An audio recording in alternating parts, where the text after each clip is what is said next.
आपको किस लिए दिया क्रोध? आप अपनी सुरक्षा कर सको, आपको अपने जीवन की रक्षा करने के लिए भगवान ने क्रोध दिया है। आपको अपने अस्तित्व की रक्षा करना है, आपको अपने परिवार की रक्षा करना है, आपको अपने समाज की रक्षा करना है, आपको अपने राष्ट्र की रक्षा करना है, और इसीलिए भगवान ने आपको क्रोध दिया है। और ये केवल मनुष्य के लिए नहीं, कभी आप देखना, एक कुतियां भी अपने छोटे छोटे बच्चे के पास आपको आने नहीं देती हैं। कभी आपने ध्यान दिया? नारायण वो 2-4 बच्चे उसके पास है और वो छोटे छोटे हैं, आप जाके उसको पकड़ के देखो, आप वो बहुत आक्रोश में आती हैं, वो भौंकना शुरू कर दे, काटना शुरू कर देती हैं। वो क्रोध है ना, वो क्रोध। अपने बच्चों की रक्षा करने के लिए वो प्राण तक देने को तैयार हो जाती हैं, वो लड़ती हैं, भिड़ती हैं।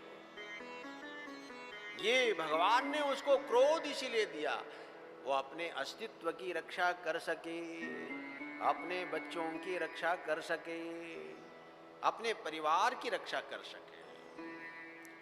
और वो दुनिया में हर जीवन में भगवान ने क्रोध की मात्रा डाल दी, जिससे कि वो अपनी रक्षा कर सके। समझ गए आप? समझ गए? आप उसको बुरा मत समझना, क्रोध को बुरा मत समझना। क्रोध एक शक्ति है, वो बहुत बड़ी शक्ति है नारायण। उसका आपको उपयोग करना है, दुरुपयोग नहीं। आप बहुत ज्यादा क्रोध नहीं करोगे, लेकिन एक शर्त है, मात्रा होती है। देखो, अच्छाइयों की मात्रा होती है, बहुत अच्छी चीज है, और वो बहुत अच्छी चीज भी आप बहुत अधिक मात्रा में उपयोग करोगे तो वो रोग बन जाता है। मैंने कहा क्रोध बहुत अच्छी चीज है, और आप क्रोध करना शुरू कर दे, स्वामी जी ने बोला है बहुत ज्यादा, अब दिन भर क्रोध करते रहे, वो मात्रा अधिक होगी तो रोग बनेगा। वो फिर आप बहुत ज्यादा क्रोध करोगे तो तनाव बनेगा, वो रोग में बदलेगा, रोग में बदले। इसलिए आपको नियंत्रण करना है। क्रोध कितना करना है भाई? बहुत अच्छी दवा हो तो आप क्या करोगे? एक हमारे कोई साथी थे, मेरे पास एक रामदेव जी महाराज जी का च्यवनप्राश 1 किलो वाला डब्बा किसी ने दे दिया। मैंने सोचा कि मैं तो खाऊंगा नहीं, चलो हमारे साथी को दे दूं। एक महात्मा जी थे, और उनको जब मैंने 1 किलो का डब्बा वो च्यवनप्राश का दे दिया नारायण, और उन्होंने हलवे की तरह खा लिया, हलवे की तरह। बहुत मीठा लगा, बहुत अच्छा लगा, तो वो चम्मच कटोरा भर के ले लेते थे और चम्मच से खाते थे। नारायण, वो बहुत ज्यादा खाओगे तो भी बीमारी है, वो आपको फायदा नहीं करेगा, वो नुकसान करेगा। आप अपने जीवन की भावनाओं का उपयोग करो नारायण। भगवान ने नारायण एक कामदेव है। एक बड़ी सुंदर बात है, कामदेव नाम का कोई ऐसा व्यक्ति नहीं हुआ है। यह हमारा शास्त्र एक आपको प्रतीकात्मक एक बात कहता है, कामदेव। देखो, काम में हर चीज अच्छी मालूम पड़ती है। जब आपकी कामना होती है ना, तो वो चीज हर चीज अच्छी लगती है, और कामना ना हो तो आपकी इच्छा में हर चीज अच्छी मालूम पड़ती है। जो काम आप इच्छा से करते हो ना, वो अच्छा लगता है, और आपकी इच्छा ना हो तो वो काम आपको अच्छा नहीं लगता है। कामना में हर चीज अच्छी लगती है। इसलिए हमारे शास्त्र ने कहा कि कामदेव बहुत सुंदर है, कामदेव बहुत सुंदर है, और उसकी पत्नी है रति। आपके मन में कामना हो तो आप जब काम करते हो ना, तो उसमें बड़ी रति मिलती है, बड़ा आनंद मिलता है। कामना ना हो तो आपको आनंद नहीं मिलता है, रति नहीं मिलती है।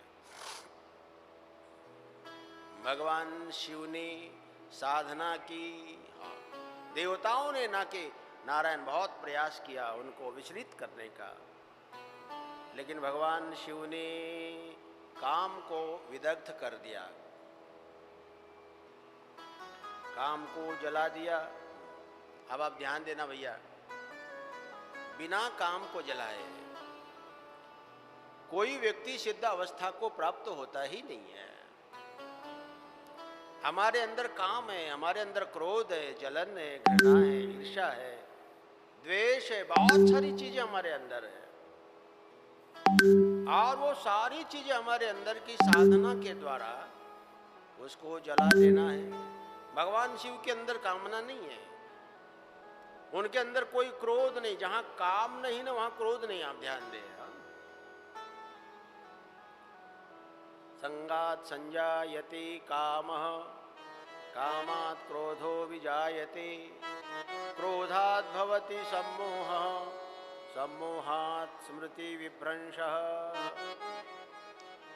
भगवान ने गीता जी में एक बहुत सुंदर बात कही नारायण, संगात संजायते कामः। अब आप ध्यान देके सुनिएगा, मैंने आपको कल एक बात कहा था, आप जब कथा का श्रवण करते हो, चाहे आप भागवत श्रवण करते हो चाहे पुराण, उसका एकमात्र प्रयोजन आपके चरित्र का निर्माण करना है। आपको नई चीज सिखाना है, आपको अपने धर्म का बोध जगाना है। ऐसा नहीं कि आप पुराण का श्रवण किए और 7 दिनों तक और उसके बाद आपको मोक्ष मिलेगा। नहीं नहीं नहीं, ये आपकी पाठशाला है नारायण। आप यहां बैठ करके श्रवण कर रहे हो ना, आपकी पाठशाला है।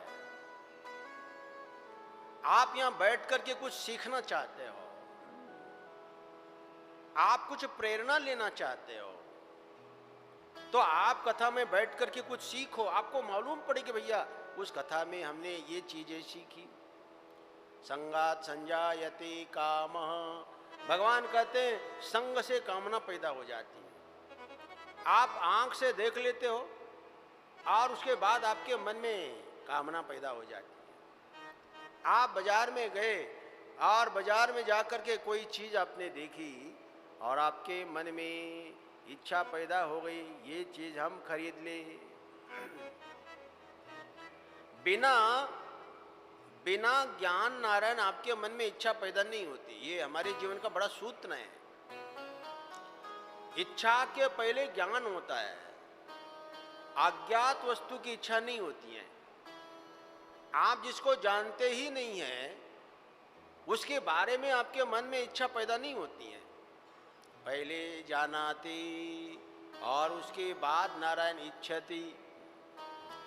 इसलिए भगवान ने कहा संगात संजायते कामः, और कामना पैदा होने के बाद आप उसको प्राप्त करने के लिए प्रयास करते हो, और वो चीज जब प्राप्त हो जाती है तो आपकी इच्छा खत्म नहीं होती है और आपके अंदर लोभ पैदा हो जाता है नारायण, और चाहिए और चाहिए और चाहिए। जब वो वस्तु मिलती है तो लोभ में बदल जाती कामना, और जो आप चाहते वो चीज नहीं मिलती है तो आपकी कामना क्रोध में बदल जाती है। आपके अंदर का क्रोध और लोभ उसके मूल में नारायण कामना है। कामना आपकी चाह है लोभ बन जाती है और आपके चाह ही क्रोध बन जाती है, और क्रोधात् भवति सम्मोह। कामना, अतृप्त कामना का परिणाम लोभ है, और अतृप्त कामना का परिणाम क्रोध है।